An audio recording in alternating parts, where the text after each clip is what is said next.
গ্যাংটক ভারতের উত্তর প্রান্ত রাজ্য সিকিমের রাজধানী। প্রতি বছর অসংখ্য পর্যটক এখানে বেড়াতে আসেন পাহাড় ঘোরার বাসনা নিয়ে। সত্যি বলতে দার্জিলিংয়ের সঙ্গে সবসময় তুলনা হলেও সিকিমের কিন্তু নিজস্ব বিউটি আর ভাইব আছে। আজকে এই ভিডিওতে আমরা দেখে নেব গ্যাংটকের 10টা পপুলার সাইট সিইংয়ের জায়গা, যা কিনা আপনারা একদিনে খুব সহজেই ঘুরে নিতে পারেন। গ্যাংটকের সাইট সিইং করতে গেলে আপনাদের লাগবে একটা গাড়ি ছাড়া এখানে আর কোনো যানবাহনের ব্যবস্থা নেই। গ্যাংটকের এই সমস্ত জায়গা যেগুলো আমরা দেখাবো সেটার সাইট সিইং করতে গেলে আপনাদের পড়ে যাবে ওই 2500 থেকে 3500 মতো ছোট গাড়ির জন্য, আর 4000 থেকে 5000 মতো বড় গাড়ির জন্য। কিন্তু এই দাম সিজন ওয়াইজ ওঠানামা করে, আপনারা ভালোভাবে দরাদরি করে তবেই গাড়ি বুক করবেন। আপনারা চাইলে নিজেদের হোটেলকেও বলতে পারেন, তারাও আপনাদেরকে গাড়ির ব্যবস্থা করে দেবে। দামটা অবশ্যই জেনে নেবেন।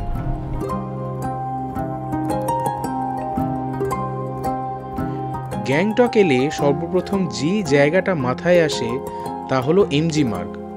এমজি মার্গ হলো গ্যাংটকের মল। অসংখ্য হোটেল, খাবার রেস্তোরাঁ আর কেনাকাটা দোকানে ভরপুর এই জায়গা সবসময় লোকারণ্য থাকে। দিনের বেলা যেমন সুন্দর, রাতের বেলাও তেমনি ঝলমলে।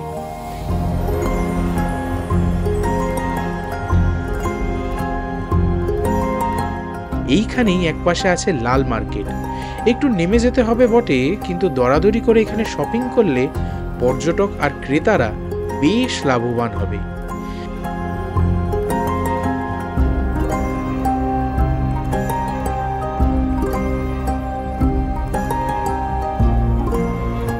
একটা গোটা সন্ধে এই রাস্তায় ঘোরাঘুরি করেই কাটিয়ে দিলাম।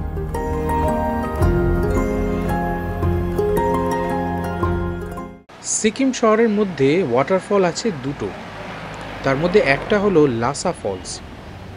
রাস্তার ধারে ছোট্ট একটা ওয়াটারফল। অনেক ট্যুরিস্টদের দেখলাম এখানে দাঁড়িয়ে ছবি তুলছেন। জল পড়ার আওয়াজ আর ট্যুরিস্টদের কলরবের মধ্যে দাঁড়িয়ে জায়গাটা মন্দ লাগছিল না। পিছন ফিরতেই বৌদ্ধ পতাকার মধ্যে দিয়ে গোটা গ্যাংটক শহরটাকে দেখতে পেলাম।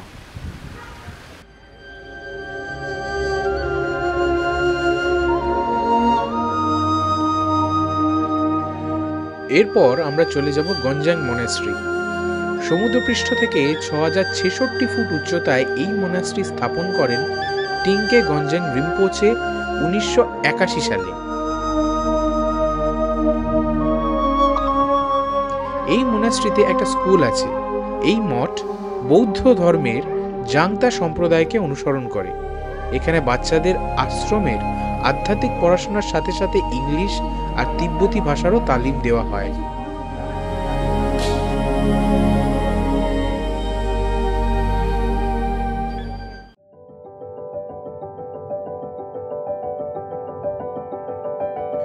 গঞ্জাং মনাস্ট্রির কাছেই তাশি ভিউ পয়েন্ট।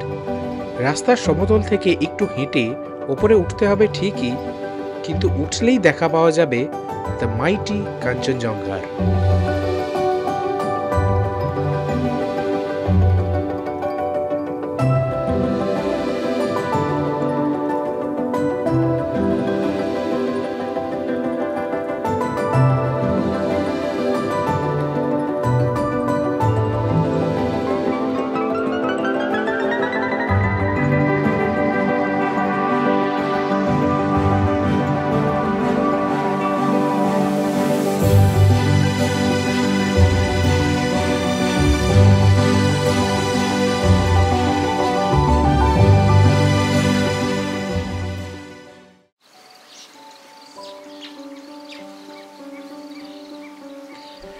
বাকথাং ওয়াটারফল দেখার পর আমরা চলে এলাম প্ল্যান্ট কনজারভেটরি।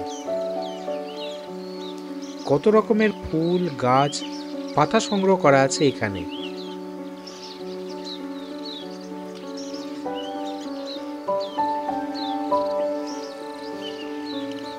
আমার বটানি নিয়ে খুব একটা আইডিয়া নেই ঠিকই, কিন্তু এখানে ঘুরে ঘুরে জায়গাটা দেখতে বেশ লাগছিল।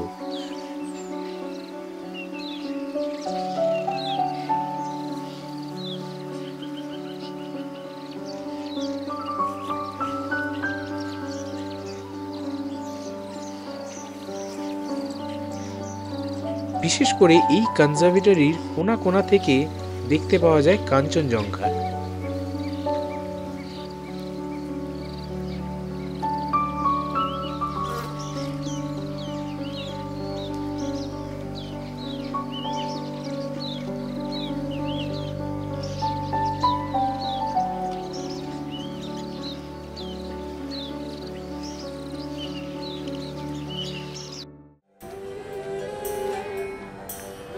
গ্যাংটকের কিছু দূর পাহাড়ের চূড়োয় এক গণেশ মন্দির আছে, যাকে স্থানীয় মানুষেরা বলে গণেশ টক।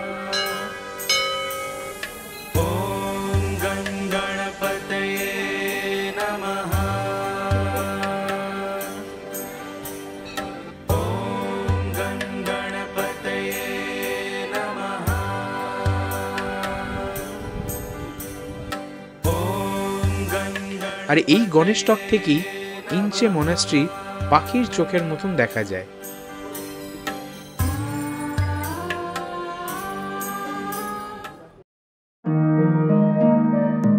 গণেশ টক থেকে আমরা আরেক পাহাড়ের মাথায় চলে এলাম, নাম হনুমান টক। এখানে একটা হনুমানজির মন্দির আছে।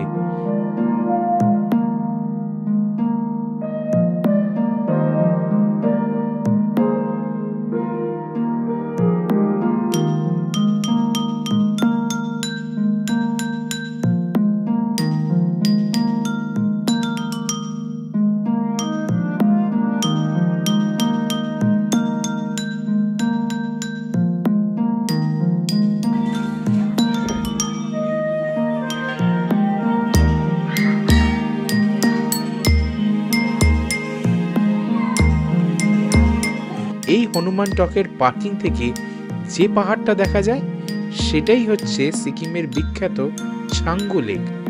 সত্যি বলবো, গতকাল যে জায়গাটায় ছিলাম আজ সেই জায়গাকে এত দূর থেকে দেখতে বেশ থ্রিলিং লাগছিল।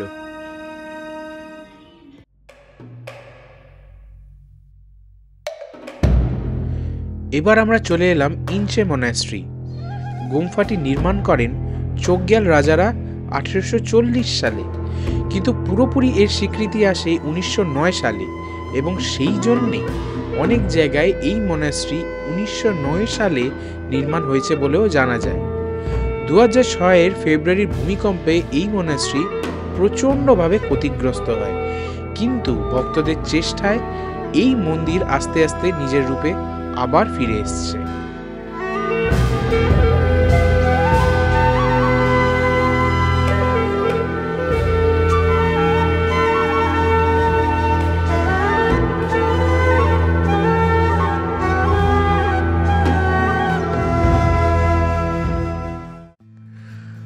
আর সব শেষে গ্যাংটকের বিখ্যাত রোপওয়ে। এই রোপওয়ের আসা যাওয়ার টিকিট প্রাইস হলো পার হেড 150 টাকা মতো। গোটা গ্যাংটক শহর না দেখা গেলেও এই রোপওয়ে থেকে কিছুটা শহর অন্তত দেখা যাবেই।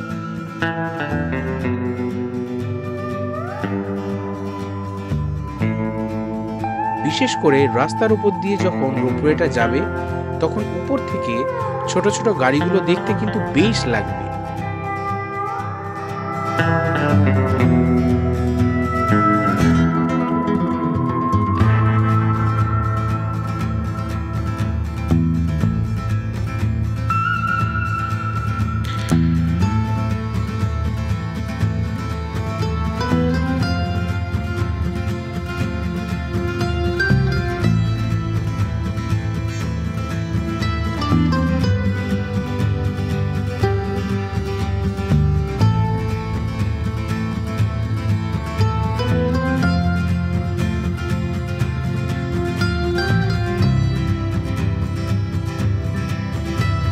তাহলে এই হলো গ্যাংটকের 10 মোস্ট পপুলার স্পটস। ভিডিওটা কেমন লাগলো আমায় কমেন্ট বক্সে অবশ্যই জানাবেন। ভালো লাগলে লাইক করবেন আর না লাগলে ডিসলাইক। আর এরকম ছোট ছোট ভিডিওস আর ট্রাভেল ট্যুর গাইড পেতে অবশ্যই আমার এই চ্যানেলটাকে সাবস্ক্রাইব করবেন।